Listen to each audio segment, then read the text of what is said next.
сіз басқарып отырған Нұр Отан партиясының саясат екенін көрдім, білдім. Енді мен жасым асып кетті деп жастар алмай жүрмесе, бүгін елбасымыз өзіңіз басқарған, өзіңіз жетекшілік еткен партияға мүше болуға келіп отырмын. Өйткені елбасымның партиясы менің партиям екен. Ол Нұр Отан партиясы.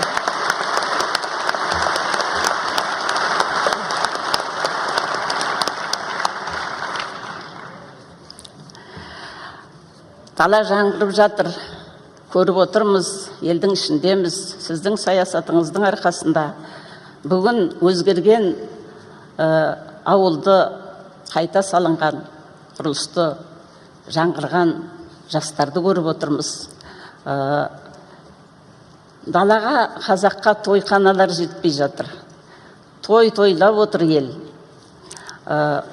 Бүгін барлығына риза халық. Өйткені сіздің саясатыңыздың айқындығына тәнті болды. Енді Нұрсұлтан Әбішұлы, қымбатты президентіміз, өзіңізге таныс бір қағиданы да айтқым келеді. Абылай ханды көтергенде мына даланы қорғаған батырлар да құрметке лайық қой деген екен. Сонда Қабанбай айтыпты: хан біреу, қалғандары тіреу болу керек деп. Енді біз бабалардан қалған сол сөзді халыққа айтуға міндеттіміз. Елбасымыз біреу, қалғанымыз тіреу боламыз.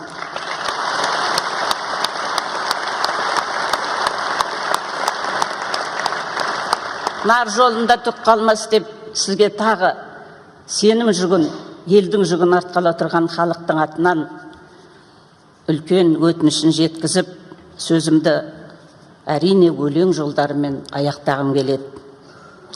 Сүйгізіп маңдайыңды таң нұрына, шыдауға туған ұлсың барлығына, алаштың еркіндігін алған ғасыр жазылды бүгін анық тағдырыңа.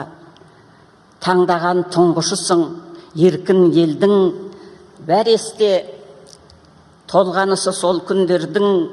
Көк туын еркіндіктің сүйіп тұрып, халқыңа адалдықтың антын бердің. Жөн айттың данаға да, балаға да, тарихтың көші жылжып барады алға.